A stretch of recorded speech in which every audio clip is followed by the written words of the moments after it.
Hello, जय हिंद, वंदे मातरम। दोस्तों, सभी भाई बहनों घरनियों का स्टडी विद शशांक में स्वागत है।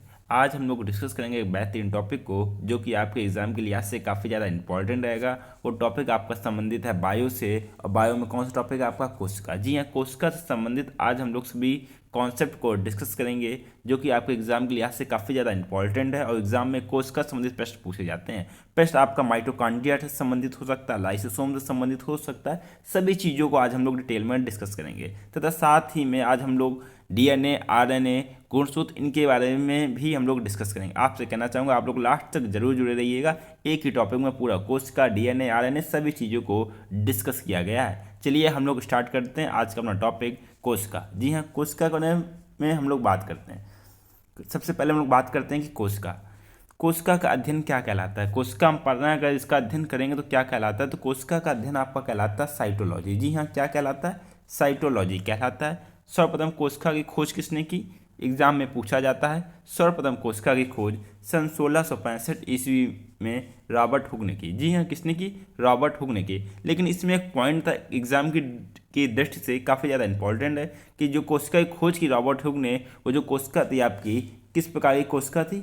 कोशिका थी आपकी मृत कोशिका। जी हाँ, कौन सी कोशिका थी? मृत कोशिका थी, जिसको नेफोसिस कहते हैं। जी हाँ, क्या कहते हैं? नेफोसिस के नाम से भी जाना जाता है मृत कोशिका को।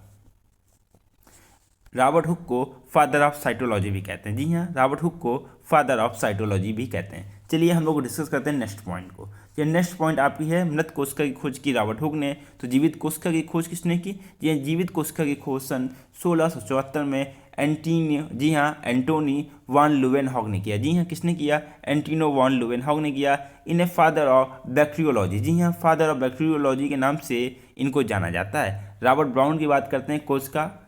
कोशिका के अंदर एक केंद्रक पाया जाता है जिसकी खोज की रॉबर्ट ब्राउन ने सन 1881 में। जी हाँ, कब की? सन 1881 ईस्वी में रॉबर्ट ब्राउन ने कोशिका के अंदर केंद्रक की खोज का पता लगाया। काफ़ी इंपॉर्टेंट पॉइंट है, कॉपी में नोट करना सभी स्टूडेंट को। नेक्स्ट बात करें कोशिका सिद्धांत के बारे में। जी हाँ, कोशिका का सिद्धांत किसने दिया?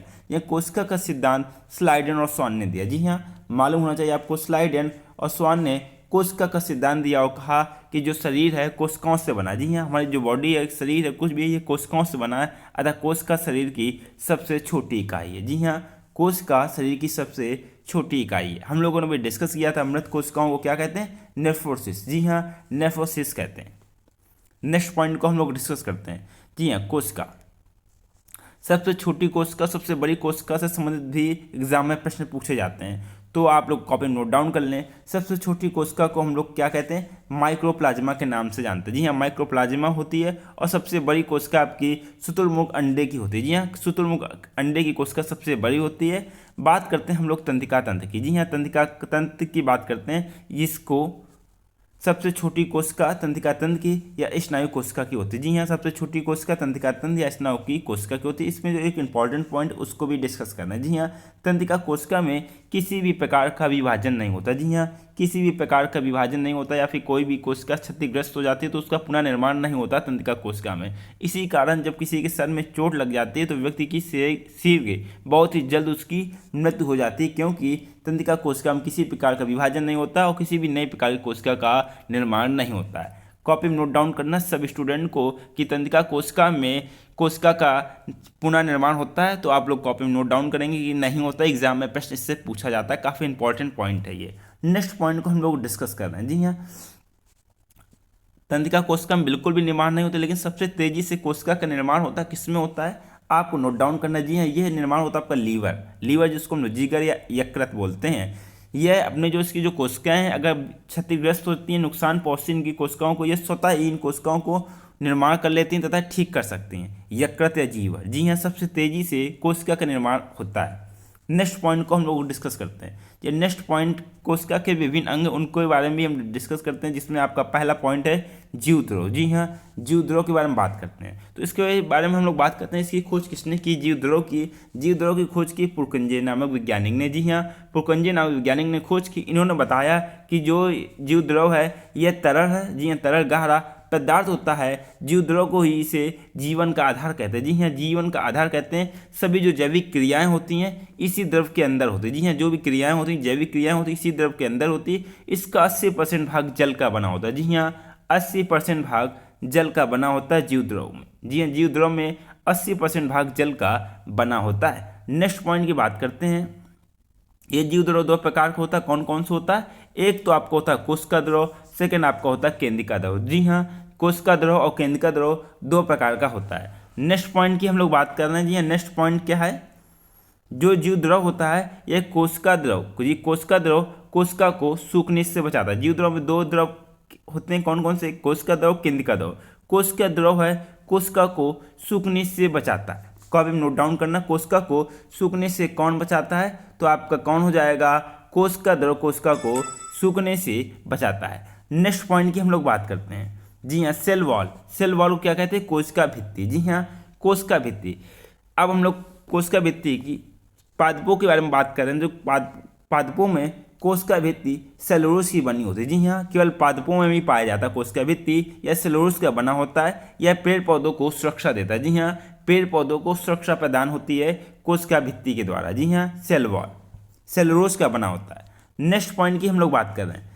जी हाँ, जीवाणु के बारे में इसमें जो इंपॉर्टेंट पॉइंट है उसको नोट डाउन कर लें। जीवाणु एक किसकी श्रेणी में आता है? जीवाणु आपका एक पादप होता है जिसकी कोशिका भित्ति पेप्टिडो, जी हाँ, पेप्टिडो ग्लाइकेन्स की बनी होती है। जी हाँ, पेप्टिडो ग्लाइकेन की बनी होती है। अब बात करते हैं, जब हम जीवाणु की बात की तो कवक भी इसमें आता है। तो कवक की कोशिका भित्ति किसकी बनी होती है? तो आपको कब नोट डाउन करना है। कवक की कोशिका भित्ति काइटिन की बनी होती है। जी हाँ, किसकी बनी होती है? काइटिन की कवक की कोशिका भित्ति बनी होती है। नेक्स्ट पॉइंट की हम लोग बात कर रहे हैं। जी हाँ, कोशिका झिल्ली की बात कर रहे हैं। जी हाँ, कोशिका झिल्ली जो आपकी होती है जंतु और पादप दोनों में पाई जाती है। जी हाँ, कोशिका भित्ति आपकी केवल पादपों में पाई जाती है, लेकिन कोशिका झिल्ली आपकी जंतु और पादप दोनों में पाई जाती है। कोशिका के अंदर के जो सभी अवयव होते हैं वह इसी झिल्ली के अंदर रहते हैं। जी हाँ, इसी झिल्ली के अंदर रहते हैं। नेक्स्ट पॉइंट आपके सामने, यह जो कोशिका झिल्ली होती है यह कोशिका के अंदर आने जाने वाले पदार्थों का नियंत्रण करती है। जी हाँ, पदार्थों का नियंत्रण करती है। इसकी जो झिल्ली होती है अर्ध पारगम होती है। जी हाँ, अर्ध पारगम मतलब एक ही तरफ से चीज़ें आ जा सकती हैं और बोल काफ़ी ज़्यादा बारीक या महीन होती है। यह कुछ ही वस्तु को अंदर जाने देता है। जी हाँ, कुछ ही वस्तु को अंदर जाने देता है। नेक्स्ट पॉइंट आपके सामने, नेक्स्ट पॉइंट को हम लोग डिस्कस करेंगे माइटोकॉन्ड्रिया के बारे में। जी हाँ, माइटोकॉन्ड्रिया एग्जाम की दृष्टि से काफ़ी ज़्यादा इंपॉर्टेंट है आपका माइटोकॉन्ड्रिया। जी हाँ, माइटोकॉन्ड्रिया की खोज किसने की? सबसे ज़्यादा एग्जाम में ये पूछ लेता है कि माइटोकॉन्ड्रिया की खोज किसने की? माइटोकॉन्ड्रिया की खोज की अल्टमैन ने। जी हाँ, किसने की? अल्टमैन ने माइटोकॉन्ड्रिया की खोज की। यहाँ किस प्रकार का श्वसन होता है? जी हाँ, यहाँ आपका ऑक्सी श्वसन होता है। जी हाँ, कौन श्वसन? ऑक्सी श्वसन होता है। यहाँ पे एक चक्र चलता है जिसको किस चक्र के नाम से जानते हैं? क्रेब्स चक्र कहते हैं। जी हाँ, क्रेब्स चक्र चलता है जिसके फलस्वरूप एटीपी तथा ग्लूकोज बनता है। जी हाँ, एटीपी और ग्लूकोज बनता है और हमें ऊर्जा प्राप्त होती है। जी हाँ, एटीपी और ग्लूकोज बनता है जिससे हमको ऊर्जा प्राप्त होती है। एटीपी का फुल फॉर्म क्या था? कॉपी नोट डाउन करना सब स्टूडेंट को। Adenine triphosphate. जी हाँ, एडिनिन ट्राईफॉस्फेट एटीपी का फुल फॉर्म एग्जाम में पूछा जाता है। काफ़ी इंपॉर्टेंट पॉइंट है एटीपी, और ऊर्जा एटीपी के फॉर्म में बनती है। नेक्स्ट पॉइंट आपके सामने है, जब ऊर्जा बनती है तो इसको हम लोग क्या कहते हैं? कोशिका का पावर हाउस। जी हाँ, जहाँ ऊर्जा प्राप्त हो उसको पावर हाउस या शक्ति गृह के नाम से भी जानते हैं। माइटोकॉन्ड्रिया के अंदर जो आंतरिक दीवार होती है, जी हाँ, आंतरिक दीवारें होती हैं, इनको किस नाम से जानते हैं? इनको किस्ट्री कहते हैं। जी हाँ, क्या कहते हैं? किस्ट्री कहते हैं। नेक्स्ट पॉइंट आपके सामने, जी हाँ, कोशिका झिल्ली की बात करें। जी हाँ, कोशिका झिल्ली में जो आपकी अंतःप्रदीप जालिका, जी हाँ, कोशिका झिल्ली अंतःप्रदीप जालिका की बात कर रहे हैं, जिसको हम लोग एंडोप्लाज्मिक रेटिकुलम के नाम से भी जानते हैं या ईआर के नाम से भी जानते हैं। यह कोशिका के अंदर से आंतरिक सहायता देता है। जी हाँ, कोशिका के अंदर से आंतरिक सहायता देता है, अतः इसे कोशिका का आंतरिक कंकाल कहते हैं। जी हाँ, अंतःप्रदीप जालिका को कोशिका का आंतरिक कंकाल कहते हैं। यह दो प्रकार का होता है। जी हाँ, कितने प्रकार का होता है? यह दो प्रकार का आपका होता है। कौन कौन से होता है इसके बारे में भी हम लोग बात कर रहे हैं। जी हाँ, ये आप जो कोशिका झिल्ली है तो आपका कोशिका झिल्ली नहीं, यहाँ पे आप डाल लीजिए अंतःप्रदीप जालिका।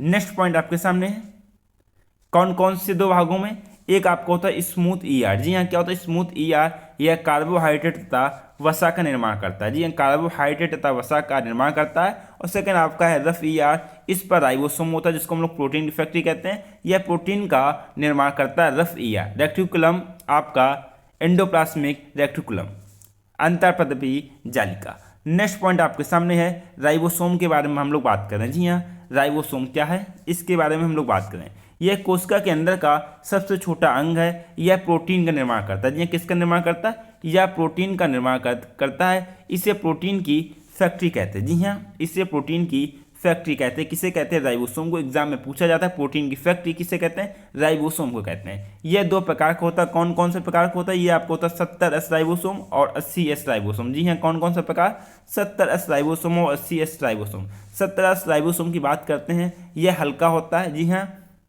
यह हल्का होता है तथा प्रोकैरियोटिक कोशिकाओं में पाया जाता है। जी हाँ, किसमें पाया जाता है? प्रोकैरियोटिक कोशिकाएं, जो कि आपकी अविकसित होती हैं। और 80S राइबोसोम की बात करते हैं, यह भारी होता है तथा ये यूकैरियोटिक कोशिकाओं में पाया जाता है। यूकैरियोटिक कोशिका हैं, ये पूर्ण विकसित हो जाती है। जी हाँ, पूर्ण विकसित होती हैं आपकी यूकैरियोटिक कोशिकाएं। नेक्स्ट पॉइंट आपके सामने है ग्लॉजी काय। जी हाँ, ग्लॉजी काय के बारे में बात करते हैं। इसको सेडिमेंटेरियन कोफिशिएंट भी के नाम से भी जानते हैं। इसकी खोज किसने की थी? ग्लॉजी काय की कैमलोग्लॉजी। जी हाँ, किसने की थी?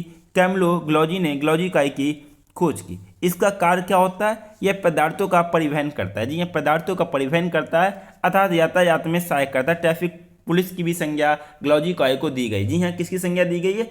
पुलिस की संज्ञा भी ग्लॉजी काय को दी गई है। काफ़ी इंपॉर्टेंट पॉइंट है। जो इंपॉर्टेंट पॉइंट इनको कॉपी में नोट डाउन करना। सब स्टूडेंट को, आप किसी भी एग्जाम की तैयारी कर रहे हैं, एग्जाम में इससे संबंधित प्रश्न अवश्य पूछे जाते हैं। कोशिका काफ़ी इंपॉर्टेंट है। सेंट्रोसोम की हम लोग बात करें, जिसको हम लोग तारक काय के भी नाम से जानते हैं। जी हाँ, सेंट्रोसोम ये क्या होता है इसके बारे में भी हम लोग बात करते हैं। तारक काय यह कोशिका विभाजन करता है। जी हाँ, ये क्या क्या काम करता है? कोशिका का विभाजन करता है। यह मस्तिष्क में नहीं पाया जाता। जी हाँ, तारक काय आपका मस्तिष्क में नहीं पाया जाता है, जिस कारण तंत्रिका कोशिका में विभाजन नहीं होता। जी हाँ, मस्तिष्क में तारक काय नहीं पाया जाता, जिसके कारण कोशिका में विभाजन नहीं होता। यह केवल जंतु कोशिका में पाया जाता है। जी हाँ, किस में पाया जाता है? केवल जंतु कोशिका में पाया जाता है। नेक्स्ट पॉइंट आपके सामने है पादप कोशिका में कोशिका विभाजन। जी हाँ, पादप कोशिका में कोशिका विभाजन किसके कारण होता है? यह सेल प्लेट के द्वारा होता है। जी हाँ, किसके कारण? सेल प्लेट के कारण होता है। सेंट्रोसोम की खोज किसने की? वोबेरी ने। जी हाँ, किसने की? वोबेरी ने सेंट्रोसोम की खोज की। नेक्स्ट पॉइंट आपके सामने है तारक काय के बारे में हम लोगों ने डिटेल्स में डिस्कस किया। नेक्स्ट पॉइंट आपके सामने लाइसोसोम। जी हाँ, कौन सा पॉइंट आपका है? लाइसोसोम। इसके बारे में भी हम लोग बात करते हैं। लाइसोसोम क्या होता है? यह कोशिका के अंदर पाचन का कार्य करता है। जी हाँ, लाइसोसोम कोशिका के अंदर पाचन कार्य करता है। इसके अंदर जल अपघटक एंजाइम पाया जाता है। जी हाँ, जल अपघटक एंजाइम पाया जाता है लाइसोसोम में। कोशिका के अंदर का कोई अंग काम नहीं करता है। जी हाँ, कोई अंग यदि काम नहीं करता है तो यह उस अंग को नष्ट कर देता है। जी हाँ, कोई अंग खराब हो गया, कोई कोशिका जो काम नहीं करे, उसको ये जो लाइसोसोम है नष्ट कर देता है। जी हाँ, नष्ट कर देता है। जब पूरी कोशिका कार्य नहीं करती है तो यह कट जाता है, जिससे पूरी कोशिका नष्ट हो जाती है। लाइसोसोम को आत्महत्या की थैली या एटम बॉम्ब के भी नाम से जानते हैं। जी हाँ, क्या किस नाम से जानते हैं? आत्महत्या की थैली या एटम बॉम्ब। किसको जानते हैं? लाइसोसोम को। काफ़ी इंपॉर्टेंट पॉइंट है। नेक्स्ट पॉइंट आपके सामने लाइसोसोम के बारे में। लाइसोसोम की खोज किसने की? एग्जाम में पूछा जाता है। लाइसोसोम की खोज डी ड्यूबे ने किया। जी हाँ, किसने किया? डी ड्यूबे ने किया। आरबीसी के अंदर लाइसोसोम नहीं पाया जाता। जी हाँ, रेड जो ब्लड सेल्स होती हैं, लाल रक्त कणिकाएं होती है, इसके अंदर लाइसोसोम नहीं पाया जाता। आरबीसी मरने के बाद, जी हाँ, आरसीबी मरने के बाद प्लीहा तिल्ली में पाई जाती है। जी हाँ, आरसीबी नष्ट हो जाती है तो स्प्लीन, जिसको प्लीहा या तिल्ली में पाया जाता है, जिस कारण स्प्लीन या प्लीहा तिल्ली को आरबीसी का कब्रगाह के नाम से भी जानते हैं। जी हाँ, प्लीहा जिसको स्प्लीन बोलते हैं, SPLEEN स्प्लीन को आरबीसी का कब्रगाह भी कहते हैं। नेक्स्ट पॉइंट आपके सामने है केंद्रक की बात करें। काफ़ी इंपॉर्टेंट है केंद्रक। कोशिका की बात हो रही, केंद्रक ना पूछा जाए, काफ़ी ज़्यादा इंपॉर्टेंट रहता है केंद्रक। जी हाँ, केंद्रक क्या होता है? सबसे पहले बात करते हैं कि केंद्रक की खोज किसने की। केंद्रक की खोज की रॉबर्ट ब्राउन ने। जी हाँ, किसने की? रॉबर्ट ब्राउन ने। यह कोशिका को नियंत्रित करता है। इसे कोशिका का दिमाग भी कहते हैं। जी हाँ, इसे कोशिका का दिमाग भी कहते हैं। इसमें केंद्रक में 80% भाग प्रोटीन होता है। जी हाँ, क्या होता है? 80% भाग प्रोटीन होता है। नेक्स्ट पॉइंट आपके सामने रसधानी की बात हो रही है। जी हाँ, किसकी? रसधानी की बात हो रही है। यह जल को संचित करके रखता है। रसधानी आपका जल को संचित करके रखता है। यह जंतुओं में छोटा किंतु पादपों में बहुत बड़ा होता है, क्योंकि जल को एकत्रित करना, जंतुओं में इतना जल एकत्रित नहीं हो पाता, लेकिन पादपों में जल काफ़ी ज़्यादा एकत्रित होता है। इसके अलावा पादपों में काफ़ी ज़्यादा बड़ा होता है आपका रसधानी। नेक्स्ट पॉइंट आपके सामने है लवक की बात करें। जी हाँ, काफ़ी इंपॉर्टेंट है आपका लवक, जिसके कारण पौधों में रंग होते हैं, पौधे विभिन्न कलर के दिखाई देते हैं। यह पादपों का सबसे बड़ा कोशिकांग है आपका लवक। यह केवल पादपों में ही पाया जाता है। जी हाँ, कहाँ किस में पाया जाता है? केवल पादपों में ही पाया जाता है। और यह 3 प्रकार का होता है। जी हाँ, कितने प्रकार का? 3 प्रकार का होता है। कौन कौन से होते हैं उसके भाग, इसके बारे में भी हम लोग डिस्कस करते हैं। जी हाँ, लवक आपके 3 प्रकार का होता है। कौन सा? फर्स्ट आपका है हरित लवक, सेकेंड आपका है अवर्णीय लवक, थर्ड आपका है वर्णीय लवक। जी हाँ, 3 प्रकार, हरित लवक, अवर्णीय लवक, अवर्णीय लवक। नेक्स्ट पॉइंट आपके सामने है हरित लवक। हरित लवक यह भोजन का निर्माण करता है। पौधा है तो भोजन, हरे पौधे के भोजन निर्माण करता है। और यह कहाँ पाया जाता है? यह आपके पत्ती तथा तना में पाया जाता है। जी हाँ, पत्ती तथा तना में पाया जाता है। नेक्स्ट पॉइंट आपके सामने अवर्णित लवक की बात करते हैं। यह किसका कार्य क्या होता है? जी हाँ, इसका कार्य होता है भोजन का संग्रह करना। जी हाँ, भोजन का संग्रह करना। और यह जड़ तथा फल में पाया जाता है। जी हाँ, कहाँ पाया जाता है? जड़ तथा फल में पाया जाता है। नेक्स्ट आपके सामने है वर्णित लवक। जी हाँ, कौन सा लवक है आपके सामने? वर्णित लवक, जिसको हम लोग क्रोमप्लास्ट के भी नाम से जानते हैं। यह रंग प्रदान करता है। टमाटर और मिर्च में लाल रंग होता है, ये लाइकोपिन के कारण होता है। गाजर में कैरोटीन के कारण, चुकंदर में बीटा नोन के कारण, और फलों का पीला रंग जेंथोफिल वर्णक के कारण होता है। कॉपी में नोट डाउन कर लें, सब स्टूडेंट, एग्जाम में पूछा जाता है वर्णक किसके कारण, किस में कौन सा रंग होता है। नेक्स्ट पॉइंट आपके सामने है कोशिका के प्रकार। एग्जाम में पूछ सकता है कोशिका के प्रकार। कोशिका 2 प्रकार की होती है। कौन कौन सी? आपकी एक प्रोकैरियोटिक और सेकंड आपकी यूकैरियोटिक। जो आपकी प्रोकैरियोटिक होती हैं ये आपकी अविकसित होती है। जी हाँ, और यूकैरियोटिक आपकी विकसित होती हैं। यूकैरियोटिक भी 2 तरह की होती हैं। कौन कौन सी? एक पादप और जंतु। जी हाँ, पादप और जंतु 2 तरह की होती हैं आपकी यूकैरियोटिक। चलिए हम लोग डिस्कस करते हैं प्रोकैरियोटिक को। जी हाँ, इसमें कोशिका के सभी अंग नहीं पाए जाते हैं। इन्हें प्रारंभिक कोशिका के नाम से भी जाना जाता है। जी हाँ, प्रारंभिक कोशिका के भी नाम से प्रोकैरियोटिक को जाना जाता है। इसमें कोशिका झिल्ली, राइबोसोम 70-80 प्रकार का पाया जाता है। जी हाँ, 70-80 प्रकार का पाया जाता है। और तथा शेष अंगों का अभाव होता है। जी हाँ, शेष अंगों का अभाव होता है आपका प्रोकैरियोटिक कोशिका में। नेक्स्ट पॉइंट आपके सामने है यूकैरियोटिक कोशिका। जी हाँ, कौन सी कोशिका आपके सामने? यूकैरियोटिक कोशिका। यह पूरी तरह विकसित होती है। इनमें कोशिका के सभी अंग पाए जाते हैं। जी हाँ, और इसमें कौन से प्रकार का राइबोसोम पाया जाता है? इसमें आपका 80S राइबोसोम पाया जाता है। पादप कोशिकाओं का आकार चौकोर होता है। जी हाँ, आकार कैसा? चौकोर होता है। इनके अंदर का सबसे बड़ा अंग कौन सा होता है? आपका प्लास्टिड। जी हाँ, सबसे बड़ा अंग होता है प्लास्टिड होता है। नेक्स्ट पॉइंट आपके सामने है यूकैरियोटिक से संबंधित। इनका वैकुलस या रसघानी बड़ा होता है। जी हाँ, वैकुलस या रसघानी बड़ा होता है, किंतु इनमें क्लोरोफिल पाया जाता है। जी हाँ, इनमें क्लोरोफिल पाया जाता है। जंतु कोशिकाएं गोल होती है। जी हाँ, जंतु कोशिकाएं भी इनमें होती हैं, वो आपकी कैसी होती हैं? गोल होती हैं। इनके अंदर सबसे बड़ा जो अंग है वो कौन सा है? यूकैरियोटिक की बात कर रहे हैं। इसमें सबसे बड़ा अंग आपका केंद्रक होता है। जी हाँ, कौन सा अंग होता है? केंद्रक सबसे बड़ा अंग होता है। यूकैरियोटिक में बिना कोशिका भित्ति वाले कोशिका में क्या नहीं पाया जाता? जी हाँ, एक प्रश्न है, क्या नहीं पाया जाता है?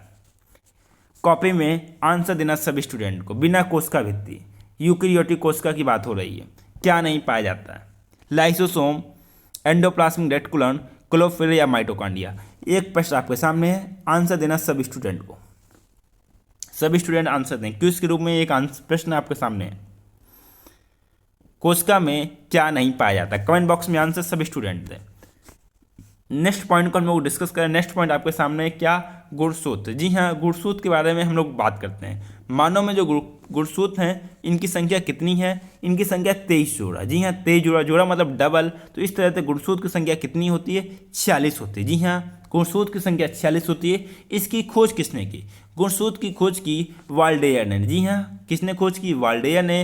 गुणसूत्र के ऊपरी भाग को सैटेलाइट के नाम से जानते हैं। जी हाँ, ऊपरी भाग को किस नाम से जानते हैं? सैटेलाइट के नाम से जानते हैं। मध्य भाग को सेंट्रोमर। जी हाँ, मध्य भाग को सेंट्रोमर के नाम से जानते हैं। नेक्स्ट पॉइंट आपके सामने है, इसके निचले भाग को किस नाम से जानते हैं? जी हाँ, गुणसूत्र की बात हो रही है तो निचले भाग को टेलोमर। जी हाँ, निचले भाग को टेलोमर के नाम से जानते हैं। इसके बीच में धागे के समान संरचना पाई जाती है जिसे आयरन कहते हैं। जी हाँ, क्या कहते हैं, धागे के समान जो संरचनाएं पाई जाती हैं जिसे आयरन कहते हैं। नेक्स्ट प्रश्न आपके सामने है गुणसूत्र संबंधित। इसके निचले भाग को टेलोमर, बीच में धागे के समान संरचनाएं पाई जाती है जिसे आयरन कहते हैं। गुणसूत्र के बारे में जिसे क्रोमोसोम कहते हैं केंद्रक के अंदर पाए जाते हैं। काफी इंपॉर्टेंट पॉइंट है, कॉपी में नोट डाउन कर लें सभी स्टूडेंट। गुणसूत्र केंद्रक के अंदर पाए जाते हैं। क्रोमोसोम के अंदर डीएनए पाया जाता है। जी हाँ, गुणसूत्र के अंदर डीएनए पाया जाता है। डीएनए के अंदर आपको क्या पाया जाता है, जीन, और जीन पर माता पिता के आनुवंशिक गुण पाए जाते हैं। जी हाँ, जीन पर ही माता पिता की आनुवंशिकता का आधार होता है या आनुवंशिक गुण पाया जाता है। कॉपी में नोट डाउन कर लें सभी स्टूडेंट। काफी इंपॉर्टेंट पॉइंट है कि जीन क्रोमोसोम केंद्रक के कहाँ पाया जाता है, केंद्रक के अंदर पाया जाता है। क्रोमोसोम के अंदर आपके डीएनए पाया जाता है, डीएनए के अंदर जीन पाया जाता है, जीन के अंदर माता पिता के गुण पाए जाते हैं, आनुवंशिक लक्षण पाए जाते हैं। नेक्स्ट पॉइंट आपके सामने डीएनए आरएनए की बात करें, जिसमें हम लोग डिस्कस करेंगे डीएनए के बारे में। जी हाँ, यह कोशिका के अंदर केंद्रक माइटोकॉन्ड्रिया तथा क्लोरोप्लास्ट में पाया जाता है। जी हाँ, कहाँ पाया जाता है, यह कोशिका के अंदर पाया जाता है। उसमें कहाँ पर, केंद्रक, माइटोकॉन्ड्रिया और क्लोरोप्लास्ट में। नेक्स्ट पॉइंट आपके सामने है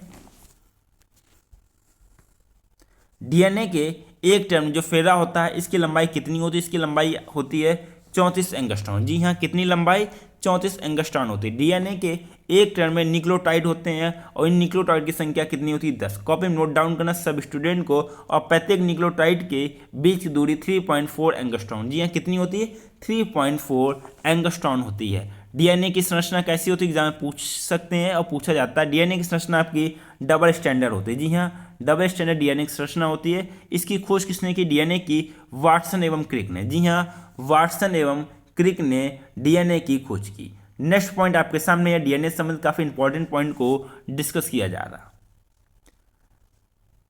इनमें डीएनए में 2 एडेनिन थाइमिन पाए जाते हैं। एडेनिन थाइमिन के बीच में डबल हाइड्रोजन बॉन्ड होता है। जी हाँ, कैसा बॉन्ड होता है, एग्जाम पूछा जाता है। एडेनिन थाइमिन के बीच में डबल बॉन्ड होता है, जबकि ग्वानिन और साइटोसिन के बीच में ट्रिपल बॉन्ड होता है। जी हाँ, एडेनिन और थाइमिन के बीच में डबल बॉन्ड और ग्वानिन और साइटोसिन के बीच में ट्रिपल बॉन्ड। जी हाँ, किस तरह का बॉन्ड होगा, आपका ट्रिपल बॉन्ड होगा। कॉपी में नोट डाउन कर लें सभी स्टूडेंट, एग्जाम में पूछा जाता है। नेक्स्ट पॉइंट आपके सामने है, किसको हम लोग डिस्कस करेंगे, आरएनए के बारे में बात करेंगे। इसकी संरचना जैसी होती है, सिंगल स्टैंडर्ड संरचना होती है। जी हाँ, संरचना आरएनए की सिंगल स्टैंडर्ड होती है। इसमें राइबोस शुगर पाया जाता है। जी हाँ, क्या पाया जाता है, राइबोस शुगर पाया जाता है। इसमें नाइट्रोजन बेस जो होते हैं, इसमें आपका एडिनिन, ग्वाइनिन, साइटोसिन होती हैं, जबकि इसमें थाइमिन नहीं पाया जाता। जी हाँ, क्या नहीं पाया जाता, थाइमिन नहीं पाया जाता। इसके स्थान पर यूरेसिल पाया जाता। जी हाँ, क्या पाया जाता है, यूरेसिल। कॉपी में नोट डाउन करना सब स्टूडेंट। थाइमिन के स्थान पर यूरेसिल पाया जाता है। यह प्रोटीन संश्लेषण या निर्माण, संश्लेषण बोलते हैं, निर्माण में सहायक होता है। और यह 3 प्रकार का आपका होता है आरएनए। कौन कौन से प्रकार का आरएनए आपको होता है, एक आपको होता है एमआरएनए, टीआरएनए और आरआरएनए। जी हाँ, 3 प्रकार का आपका आरएनए होता है। कौन कौन से, इनको भी डिस्कस करते हैं। मैसेंजर आरएनए, एमआरएनए के बारे में बात करें, यह जो आपको होता है अमीनो एसिड, यह आवश्यक की पहचान करता है तथा उन्हें एक क्रम में सजाता है। अमीनो एसिड, यह आवश्यक जो अमीनो एसिड है उसकी पहचान करता है तथा उन्हें एक क्रम में सजाता है आपका मैसेंजर आरएनए, जो कि नाम से स्पष्ट हो जा रहा है, मैसेंजर आरएनए। नेक्स्ट पॉइंट आपके सामने है ट्रांसफर आरएनए की बात कर रहे हैं। जी हाँ, यह अमीनो एसिड का परिवहन कर राइबोसोम तक लाता है। जी हाँ, अमीनो एसिड की इसमें भूमिका है और इसका परिवहन कर राइबोसोम तक लाता है। कौन सा आरएनए, आपका ट्रांसफर आरएनए। बात करते हैं हम लोग आरएनए के बारे में। जी हाँ, यह प्रोटीन निर्माण करता है। जी हाँ, जो आपका आरएनए होता है, यह प्रोटीन निर्माण में सहायता करता है, यह प्रोटीन निर्माण करता है।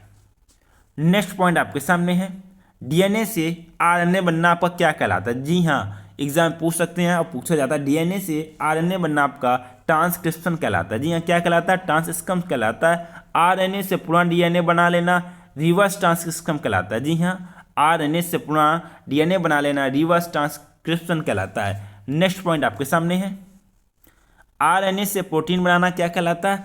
आरएनए से प्रोटीन बनाना आपका ट्रांसलेशन कहलाता है। जी हाँ, ट्रांसलेशन कहलाता है, जबकि डीएनए से डीएनए बना लेना आपका रीपैलिकेशन कहलाता है। जी हाँ, क्या कहलाता है, रीपैलिकेशन कहलाता है। नेक्स्ट पॉइंट आपके सामने है कोशिका विभाजन। जी हाँ, कोशिका में विभाजन होता है, इसके बारे में भी हम लोग डिस्कस करेंगे। एक कोशिका का टूटकर दो या अधिक कोशिकाओं का निर्माण कर देना कोशिका विभाजन कहलाता है। जिस कोशिका का विभाजन होता है उसे किस नाम से जानते हैं? उसे मदर सेल कहते हैं। और विभाजन के बाद बनने वाली नई कोशिका को डॉटर सेल के भी नाम से जाना जाता है। जी हाँ, किस नाम से जाना जाता है? डॉटर सेल के भी नाम से जाना जाता है। नेक्स्ट पॉइंट आपके सामने है जंतुओं में जो जंतु होते हैं इनमें कोशिका विभाजन आपका किसके कारण होता है? सेंट्रोसोम के कारण, तारकाय के कारण होता है। जबकि पादपों में कोशिका विभाजन सेल प्लेट के द्वारा होता है। जी हाँ, पादपों में कोशिका विभाजन आपका सेल प्लेट के कारण होता है। कोशिका विभाजन कितने प्रकार का होता है? जी हाँ, कोशिका विभाजन आपका 3 प्रकार का होता है। कौन कौन से प्रकार आपके? एक आपको होता है असूत्री विभाजन, सेकंड आपका है समसूत्री विभाजन, थर्ड आपका है अर्धसूत्री विभाजन। जी हाँ, 3 प्रकार का, इनको भी हम लोग डिस्कस करते हैं। असूत्री विभाजन की जब हम लोग बात करते हैं इनमें कौन सी क्रिया घटित होती है इनके बारे में भी हम लोग डिस्कस करते हैं। जी हाँ, ये विभाजन जो आपको होता है असूत्री विभाजन। जी हाँ, विभाजन असूत्री विभाजन, यह विभाजन जीवाणु, बैक्टीरिया, वायरस, सूक्ष्म जीव तथा प्रोकैरियोटिक में होता है। यह विभाजन जो किसमें होता है? जीवाणु, विषाणु, सूक्ष्म जीव तथा प्रोकैरियोटिक कोशिकाएं होती है जो कि अविकसित होती हैं। इस प्रकार के विभाजन में जो मदर सेल होती है जिससे विभाजन होता है का आकार बड़ा होने लगता है। जी, आकार कैसा होने लगता है? बड़ा होने लगता है और उसके आगे चलकर वह बीच में धंस जाता है और 2 भागों में बंट जाता है। जी हाँ, असूत्री विभाजन। नेक्स्ट पॉइंट आपके सामने है, हम लोग बात करें समसूत्री विभाजन की। जी हाँ, इसका विभाजन जो आपको होता है कायिक कोशिका में होता है। जी हाँ, किसमें होता है? कायिक कोशिका में होता है। जनन कोशिका को छोड़कर पूरा शरीर कार्टिक कोशिका का बना होता है। जी हाँ, जनन कोशिका को छोड़कर पूरा शरीर आप इसका कार्टिक कोशिका का बना होता है। इसमें एक मदर सेल टूटकर 2 डॉटर सेल का निर्माण करती है। मदर सेल को टूटकर 2 डॉटर सेल का निर्माण करती है। नेक्स्ट पॉइंट आपके सामने है, कौन सा है? समसूत्री विभाजन। जी हाँ, दोनों ही डॉटर सेल में क्रोमोसोम समान संख्या में होते हैं, जिसका इसको हम लोग समसूत्री विभाजन कहते हैं। क्रोमोसोम की संख्या जो डॉटर सेल रहेंगी उसमें क्रोमोसोम की संख्या बराबर रहेंगी। क्रोमोसोम को क्या कहते हैं? गुणसूत्र। गुणसूत्र की संख्या बराबर होती है। इनकी कितनी अवस्थाएं होती हैं? इनकी 5 अवस्थाएं होती हैं। कौन कौन सी अवस्थाएं? इनके बारे में भी हम लोग बात करते हैं। एक आपकी अवस्था होती है इंटरफेस। इंटरफेस क्या होती है इसके बारे में हम लोग बात करते हैं। यह सबसे बड़ी अवस्था होती है। इसमें डीएनए का निर्माण होता है तथा क्रोमोसोम से अलग हो जाता है। डीएनए का निर्माण तथा क्रोमोसोम से अलग हो जाते हैं। नेक्स्ट आपके सामने प्रोफेज। इसमें स्प्लाइंडर फाइबर, तुर्क धागा का निर्माण प्रारंभ होता है तथा केंद्रक का विभाजन हो जाता है प्रोफेस में। जी हाँ, प्रोफेस में तुर्क धागे का निर्माण होता है तथा केंद्रक का विभाजन हो जाता है प्रोफेस में। नेक्स्ट पॉइंट आपके सामने है मेटाफेस की बात कर रहे हैं। इंपॉर्टेंट पॉइंट ही डिस्कस किए जा रहे हैं, एग्जाम की दृष्टि से काफ़ी ज़्यादा इंपॉर्टेंट है इसलिए डिस्कस किए जा रहा है। कॉपी में नोट डाउन करना सभी स्टूडेंट को। मेटाफेस, इसमें स्प्लाइंडर फाइबर का निर्माण पूर्ण हो जाता है। अध्ययन की सुविधा के अनुसार हम बात करते हैं ये सबसे महत्वपूर्ण अवस्था होती है। जी हाँ, सबसे महत्वपूर्ण अवस्था कौन सी होती है? आपकी मेटाफेस। नेक्स्ट पॉइंट आपके सामने है एनाफेस के बारे में हम लोग बात करते हैं। यह सबसे छोटी अवस्था है। जी हाँ, कैसी अवस्था है? यह सबसे छोटी अवस्था है। इसमें क्रोमोसोम तथा कोशिका के अंग ध्रुवों की ओर चले जाते हैं। जी हाँ, क्रोमोसोम गुणसूत्र तथा कोशिका के अंग ध्रुवों की ओर चले जाते हैं। नेक्स्ट पॉइंट आपके सामने है टेलोफेस के बारे में हम लोग बात करते हैं। टेलोफेस यह सबसे अंतिम अवस्था है। इसमें विभाजन का कार्य पूर्ण हो जाता है। इसमें विभाजन नहीं होता, विभाजन का जो कार्य होता है जो पूर्ण हो जाता है और कोशिका के सभी अंग आ चुके होते हैं और स्प्लाइंडर फाइबर गायब हो जाता है। जी हाँ, स्प्लाइंडर फाइबर गायब हो जाता है। नेक्स्ट पॉइंट आपके सामने है समसूत्री विभाजन के जो इंपॉर्टेंट पॉइंट है इसके बारे में हम लोग बात करते हैं। कोशिका में होने वाले जो निरंतर टूट फूट की भरपाई समसूत्री विभाजन द्वारा होती है। जी हाँ, किसके कारण होती है? समसूत्री विभाजन के द्वारा भरपाई होती है। छिपकली तथा चूहा का जो पूंछ कट जाती है ये समसूत्री विभाजन द्वारा पुनः निकल आते हैं। किसके कारण? समसूत्री विभाजन के द्वारा। नेक्स्ट पॉइंट आपके सामने है अर्धसूत्री विभाजन। जी हाँ, इसके हम लोग डिस्कस करना अर्धसूत्री विभाजन। यह क्या होता है? यह विभाजन केवल जनन कोशिका में ही होता है। जी हाँ, जनन कोशिका में ही होता है। इसमें क्रोमोसोम की संख्या होती है घटकर आधी हो जाती है, क्रोमोसोम की संख्या घटकर आधी हो जाती है। नेक्स्ट पॉइंट आपके सामने है, इसमें एक मातृ कोशिका होती है, मदर सेल होती है, जो 4 पुत्री कोशिकाओं में बट जाती है। इसमें क्रॉसिंग ओवर की भी घटना होती है, इनका प्रोफेस अवस्था की भी घटना होती है। जी हाँ, प्रोफेस अवस्था की घटना डिस्कस किया था हम लोगों ने, और इनका जो प्रोफेस अवस्था सबसे बड़ा होता है, सबसे बड़ा जो होता है प्रोफेस अवस्था जो होती है सबसे बड़ा होता है। हम लोग डिस्कस कर चुके हैं प्रोफेस स्टेज को। नेक्स्ट पॉइंट आपके सामने है सिंड्रोम, काफ़ी ज़्यादा इंपॉर्टेंट है सिंड्रोम, जिसको विकृति के भी नाम से हम लोग जानते हैं। ये क्या है, इसके बारे में हम लोग बात करते हैं। क्रोमोसोम में होने वाले जो अनियमितता को सिंड्रोम कहते हैं। गुणसूत्र में कमी अधिकता के कारण जो भी विकृति आती है इसको सिंड्रोम कहते हैं। इसके कारण शरीर में असमान लक्षण उभर आते हैं। जी हाँ, असमान लक्षण उभर आते हैं। बात करते हैं सिंड्रोम कौन सा, आपका टर्नर सिंड्रोम। जी हाँ, टर्नर सिंड्रोम में कौन सी विकृति होती है, चलिए देखते हैं। इसमें जो क्रोमोसोम की संख्या होती है इसमें कम हो जाती है। मनुष्यों में क्रोमोसोम की संख्या कितनी होती है, 46, जिसमें 23 आपको माता द्वारा प्राप्त होते हैं और 23 आपको पिता द्वारा प्राप्त होते हैं।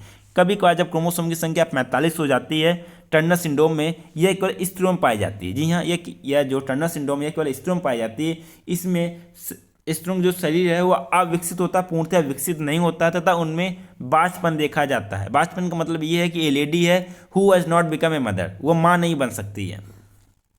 नेक्स्ट पॉइंट आपके सामने है क्लेनफेल्टर सिंड्रोम। इसमें क्रोमोसोम की संख्या कितनी होती है, इसमें क्रोमोसोम की संख्या 47 हो जाती है। यह केवल पुरुषों में पाए जाते हैं क्लेनफेल्टर सिंड्रोम। इसमें पुरुष पिता नहीं बन सकता है, कमी होती है, नपुंसक होते हैं, इसमें क्लेनफेल्टर सिंड्रोम पाया जाता है, और जिनमें गुणसूत्र की संख्या 47 हो जाती है। नेक्स्ट पॉइंट आपके सामने है डाउन सिंड्रोम। जी हाँ, डाउन सिंड्रोम क्या होता है इसके बारे में हम लोग बात करते हैं। डाउन, इसमें जो क्रोमोसोम की संख्या 47 हो जाती है, यह मेल और फीमेल दोनों में हो सकता है। इसमें शरीर बेडौल हो जाता है, जीव और ओंठ मोटा हो जाता है। जी हाँ, मोटा, जीव और ओंठ मोटा हो जाता है। मनुष्य मंद बुद्धि हो जाता है। ऐसे व्यक्ति को हम लोग मंगोलाइट कहते हैं, मंगोलाइट कहते हैं। जीव मोटा, काला, ऐसे जो व्यक्ति हैं इनको हम लोग मंगोलाइट कहते हैं। यह मेल और फीमेल दोनों में हो सकता है। नेक्स्ट पॉइंट आपके सामने है पटाउ सिंड्रोम। जी हाँ, पटाउ सिंड्रोम क्या होता है, इसमें भी क्रोमोसोम की संख्या 47 हो जाती है। यह मेल फीमेल दोनों में हो जाता है। इसकी जो विशेषता है पटाउ सिंड्रोम की, इसमें व्यक्ति मंदबुद्धि का होता है तथा उसके ऊपर का ओंठ कटा होता है। जी हाँ जी, आप लोग देख सकते हैं ऊपर का ओंठ कटा होता है पटाउ सिंड्रोम में। वायरस या कोशिका सिद्धांत का पालन यह नहीं करता। जी हाँ, कोशिका सिद्धांत का पालन पटाउ सिंड्रोम में नहीं होता है। डियर स्टूडेंट, हम लोगों ने डिस्कस किया आज की क्लास में कोशिका संबंधित सभी चीज़ों को। इसमें आपने कोशिका सिद्धांत, कोशिका का वर्णन किया, लाइसोसोम, राइबोसोम, गुणसूत्र और भी माइटोकॉन्ड्रिया, काफ़ी सारी चीज़ों को डिस्कस किया। डीएनए, आरएनए और सिंड्रोम के बारे में डिस्कस किया। काफ़ी ज़्यादा इंपॉर्टेंट ये क्लास थी, आप लोग कॉपी नोट डाउन कर लें। सब स्टूडेंट एग्जाम में इससे संबंधित प्रश्न अवश्य पूछे जाते हैं। आप किसी भी एग्जाम की तैयारी कर रहे हैं, यूपीटीटी, सुपरटेट, लेखपाल या फिर अन्य कोई एग्जाम, रेलवे के एग्जाम, किसी भी एग्जाम की तैयारी करें, उसमें साइंस संबंधित प्रश्न अवश्य पूछे जाते हैं और जिसमें आपका कोर्स का काफ़ी ज़्यादा इंपॉर्टेंट है। आप लोग को अपने नोट डाउन बना लीजिए तथा क्लास को अपने फ्रेंडों के साथ में शेयर करना ना भूलिए। क्लास काफ़ी ज़्यादा इंपॉर्टेंट है। और जो भाई बहन गर्नी फर्स्ट टाइम क्लास से जुड़े हैं, अगर अभी तक चैनल को सब्सक्राइब ना किया, चैनल को सब्सक्राइब कर लें तथा बेल आइकन प्रेस कर दें, क्योंकि आने वाले दिनों में स्टडी विषय में काफ़ी अच्छी अच्छी चीज़ें प्रोवाइड कराई जाएंगी जो कि आपकी सफलता में एक महत्वपूर्ण रोल अदा करेंगे। इसलिए चैनल को सब्सक्राइब कर लें, फ्रेंडों के साथ में शेयर करें। आपसे मुलाकात होगी नेक्स्ट लेक्चर में, तब तक के लिए जय हिंद, वंदे मातरम दोस्तों।